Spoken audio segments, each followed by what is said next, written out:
Bismillahirrahmanirrahim. Alhamdulillah, semua yang masih diberi umur, artinya Allah masih menitipkan banyak amalan yang bisa dilakukan. Dan dari sekian tata cara menjalani kehidupan hari-hari seorang muslim, ternyata ritual menjelang tidur itu adalah ritual yang sebetulnya paling panjang. Nah, mari ya sahabat semua, di era COVID ini, apalagi yang saat ini menjalani isoman atau sudah selesai isoman dengan berbagai macam pengalaman pribadi masing-masing, mari kita tarik menjadi pengalaman spiritual yang indah. Di beberapa video saya sebut sebagai me time yang Allah berikan, yakni supaya kita ini muhasabah dalam kehidupan. Nah, khusus mengenai apa yang saya sebut sebagai ritual menjelang tidur itu maksudnya begini. Kan biasanya kan orang Islam itu belajar doanya apa kalau mau bepergian, kalau mau kamar mandi, kalau mau makan dan seterusnya lah. Doa belajar dan seterusnya. Nah, sahabat sekalian, rupanya tidur itu satu peristiwa yang Masya Allah, yang di dalam ayat waja'alna naumakum subata, ya tak? Jadi dijadikan tidur itu sebagai pakaian, dan pakaian dalam konotasi ya melindungi, ya menyehatkan, ya menyegarkan dan seterusnya. Makanya harus benar ya dalam menjalani, meskipun itu hanya tidur. Dan rupanya di beberapa negara, misalnya di Amerika, sampai ada sleeping clinic. Jadi ada klinik yang khusus menangani orang yang bermasalah dengan tidur, Masya Allah ya. Bahkan konon banyak di kota-kota besar luar negeri itu ada sleeping technology. Jadi ada teknologi tidur, karena apa? Memang orang sering bermasalah dengan tidur. Nah, sampai-sampai ada sebagian besar dari mereka kalau nggak minum obat nggak bisa tidur misalnya. Ini kan masalah besar ternyata. Alhamdulillah syariat Islam menuntunkan begini. Nabi mengajari ya ambil air wudhu, ya persis seperti mau sholat, kemudian berpakaian cukup, kemudian rebahan. Nah, sahabat sekalian, ketika kita sudah mulai rebahan itu, kita biasanya hanya melakukan doa yang pendek, misalnya Bismika Allahumma ahya wa bismika amut. Ya, habis itu pikirannya entah kemana-mana. Ya iyalah, ternyata ada doa-doa, misalnya kita disuruh membaca Qulhu, Qul falaq, Qul nas. Bahkan tangannya ditengadahkan di depan mulut kita.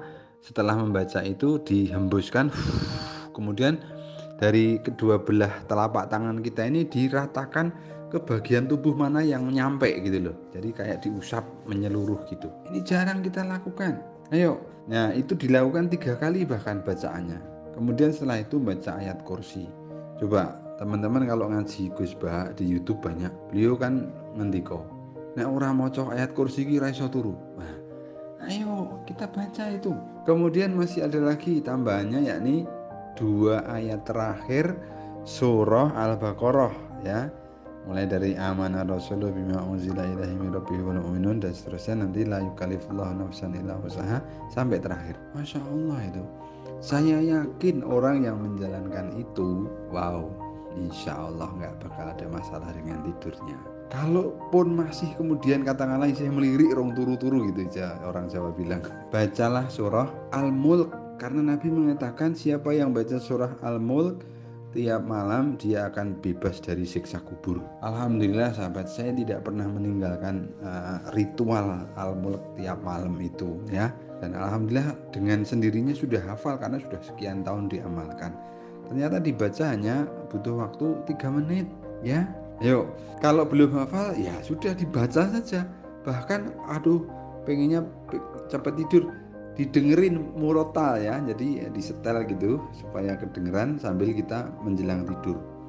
Nah, bahkan rangkaiannya itu kalau menurut Gus Bah ya, rangkaiannya misalnya setelah Al-Mulk juga masih belum tidur, itu surah As-Sajdah surat nomor 32, bahkan surah Al-Hasr ya di juz 29. Jadi aduh ya, saya itu hari-hari apalagi di isoman ini Bahkan murotal saya adalah ini sambil tidur, sambil tidur. Itu surah Al-Baqarah. Biasanya semalam itu sampai 4 kali. Ya dia bunyi, artinya murotalnya bunyi, sayanya tidur. Loh, terus gimana ya? Gak apa-apa. Orang-orang juga sering toh zaman dulu itu melihat TV terus lama-lama dia tidur di depan TV, TV-nya yang lihat dia sampai pagi gitu. Ya nggak apa-apa toh, ternyata dengan cara begitu banyak sekali hafalan yang kita dapat, padahal kita tidak sengaja menghafal, ternyata karena sambil tidur itu sambil ada sayup-sayup murotal yang diperdengarkan. Jadi demikian sahabat sekalian, ayo ya. Nah tentu ketika misalnya kita terbangun ya, kita sambil mungkin istighfar, mungkin tasbih, apalagi yang sampai sempat mungkin mimpi buruk ya, kita diajarkan untuk membaca ta'awud ya, a'udzubillahi minasyaitonirrajim, bahkan sambil seperti isyarat ke sebelah kiri ya, isyarat kayak orang meludah gitu, meludah kecil, menengok sebelah kiri. Kemudian nanti begitu bangun, artinya waktunya memang sudah waktunya bangun untuk tahajud, ya langsung bangun, ambil air wudhu lagi ya, bersuci, kemudian sholat.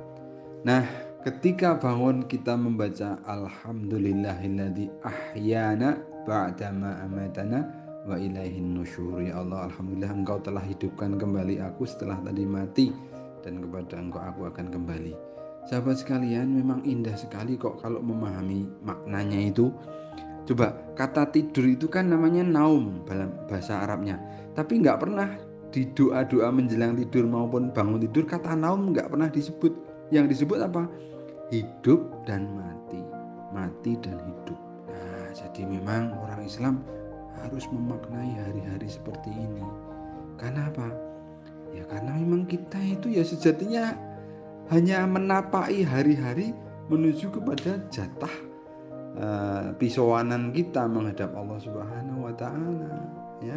Makanya rangkaian-rangkaian itu harus dijalani. Bahkan di sore hari kita membaca Sayyidul Istighfar, nanti pagi hari juga, karena bacaan Sayyidul Istighfar, Allahumma anta rabbi la ilaha illa anta, dan seterusnya, itulah sebetulnya kunci menggapai husnul khotimah. Kalau sudah demikian, apalagi yang mau dikhawatirkan? Kalau sudah demikian, mana lagi yang akan mengganggu tidur kita? Insya Allah tidak ada.